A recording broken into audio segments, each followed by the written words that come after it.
الحمدللہ رب العالمین والصلاۃ والسلام علی سید الانبیاء والمرسلین اما بعد فاعوذ باللہ من الشیطان الرجیم بسم اللہ الرحمن الرحیم۔ محترم بہنوں، محترم بیٹیوں، محترم ماؤں، السلام علیکم ورحمۃ اللہ وبرکاتہ۔ آج کی ویڈیو میں نفاس کا بیان کیا جائے گا۔ نفاس کیا ہے؟ بچہ پیدا ہونے کے بعد عورت کے اگلے مقام سے جو خون نکلتا ہے اسے نفاس کہتے ہیں۔ نفاس میں کمی کی جانب کوئی مدت مقرر نہیں۔ آدھے سے زیادہ بچہ نکلنے کے بعد ایک ہی لمحہ خون آیا تو وہ نفاس ہے، اور نفاس کی زیادہ سے زیادہ مدت 40 دن اور رات ہیں۔ نفاس کی حالت میں موت شہادت ہے۔ حضرت صفوان بن امیہ رضی اللہ تعالی عنہ سے روایت ہے کہ انہوں نے فرمایا کہ طاعون اور پیٹ کے عارضے سے اور ڈوب کر فوت ہونا اور بچہ جنتے وقت مرنا شہادت ہے۔ یہاں یہ بات یاد رکھیں کہ اگر کوئی خود جان بوجھ کر سمندر یا دریا میں ڈوب کر مر جائے تو یہ شہادت نہیں بلکہ یہ خودکشی ہوگی۔ حضرت سمرہ رضی اللہ تعالی عنہ سے روایت ہے کہ فرماتے ہیں میں نے رسول اللہ صلی اللہ تعالی وسلم کے ساتھ حضرت ام کعب رضی اللہ تعالی عنہا کی نماز جنازہ پڑھی جو کہ حالت نفاس میں انتقال فرما گئی تھیں۔ عورت کے شکم میں جب حمل قرار پاتا ہے اس دن سے لے کر بچے کی پیدائش تک بالخصوص عورت کو دقت و پریشانی کا سامنا کرنا پڑتا ہے۔ سب سے کٹھن مرحلہ بچے کی پیدائش کے وقت ہوتا ہے۔ اس وقت عورت موت و زندگی کی کشمکش میں ہوتی ہے۔ اگر بچہ جنتے وقت کسی عورت کا انتقال ہو جائے تو اسے شہادت کی موت نصیب ہوتی ہے۔ لہٰذا ان توہم پرستوں کی تردید ہو گئی جو ایسے موقع پر مرنے والی عورت کی موت کو بدشگونی اور منحوسیت کی علامت قرار دیتے ہیں، لیکن تعلیمات اسلامیہ سے واقف حضرات جانتے ہیں کہ ایسی موت منحوسیت کی نہیں بلکہ شہادت کی ہے، اور اللہ کے نبی صلی اللہ تعالی وسلم نے ایسی عورت کی نماز جنازہ پڑھائی ہے۔ نفاس کے مسائل۔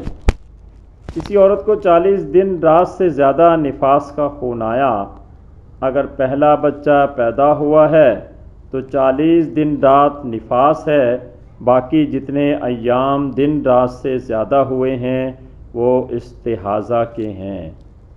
اور اگر اس سے پہلے بھی بچہ تو پیدا ہوا تھا مگر یہ یاد نہیں رہا کہ کتنے دن خون آیا تھا تو اس صورت میں بھی یہی مسئلہ ہوگا، یعنی 40 دن رات نفاس کے اور باقی استحاضہ کے۔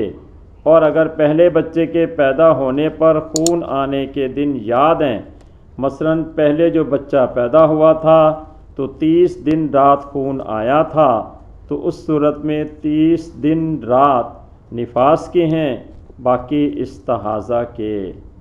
مثلاً پہلے بچے کے پیدا ہونے پر 30 دن رات خون آیا تھا اور دوسرے بچے کی پیدائش پر 50 دن رات خون آیا تو 30 دن نفاس کے ہوں گے، باقی 20 دن رات استحاضہ کے۔ کسی عورت کو حمل ساقط ہوا اور یہ معلوم نہیں کہ بچے کا کوئی عضو بنا تھا یا نہیں، اور نہ ہی یہ یاد ہے کہ حمل کتنے دن کا تھا کہ اس سے عضو کا بننا یا نہ بننا معلوم ہو جاتا، یعنی اگر 120 دن ہو گئے ہیں تو عضو بن جانا قرار دیا جائے گا، اور حمل کے گر جانے کے بعد خون ہمیشہ کے لیے جاری ہو گیا تو اسے حیض کے حکم میں سمجھیں کہ حیض کی جو عادت تھی اس کے گزر جانے کے بعد نہا کر نماز شروع کر دے، اور اگر عادت نہ تھی تو 10 دن کے بعد نہا کر نماز شروع کر دے۔ کسی عورت کی عادت 30 دن نفاس آنے کی ہے، مثلاً اس کے پہلے 2 بچے پیدا ہوئے، ان کی پیدائش کے بعد 30 دن خون آیا تھا، مگر تیسرے بچے کی پیدائش کے بعد 30 دن گزر گئے لیکن ابھی تک خون بند نہیں ہوا، تو 30 دن سے 40 دن تک جتنے دن بھی زیادہ خون آئے وہ نفاس کے دن ہوں گے۔ البتہ اگر 40 دن سے اوپر خون آیا تو اب 30 دن نفاس کے ہوں گے، باقی استحاضہ کے۔ نفاس والی عورت قابل نفرت نہیں ہے۔ نفاس والی عورت کو زچہ خانہ سے نکلنا جائز ہے، اس کو ساتھ کھلانے یا اس کا جھوٹا کھانے میں کوئی حرج نہیں۔ بعض عورتیں جو زچہ کے برتن تک الگ کر دیتی ہیں بلکہ ان برتنوں کو مثل نجس کے استعمال کرتی ہیں، یہ ہندوؤں کی رسمیں ہیں۔ ایسی بیہودہ رسموں سے احتیاط لازم ہے۔ نفاس کا 1.25 مہینے تک آنا ضروری نہیں ہے۔ اکثر عورتوں میں رواج ہے کہ جب تک چھلا وہ 40 دن 1.25 مہینہ پورا نہ ہو لے، اگرچہ نفاس ختم ہو گیا ہو، نہ تو وہ نماز پڑھتی ہیں اور نہ ہی اپنے آپ کو نماز کے قابل جانتی ہیں۔ یہ محض جہالت ہے۔ جس وقت نفاس ختم ہو اسی وقت سے نہا کر نماز شروع کر دیں، بلکہ اگر نہانے سے بیماری کا پورا اندیشہ ہو تو تیمم کر لیں اور نماز پڑھیں، اگر نماز نہ پڑھیں گی تو گناہگار ہوں گی۔ نفاس کے لیے 40 لوٹوں سے غسل کرنا ضروری نہیں ہے۔ یہ مسئلہ بھی لوگوں نے من گھڑت بنایا ہوا ہے کہ زچہ جب تک غسل 40 لوٹوں سے نہ کرے گی تو غسل نہیں اترے گا۔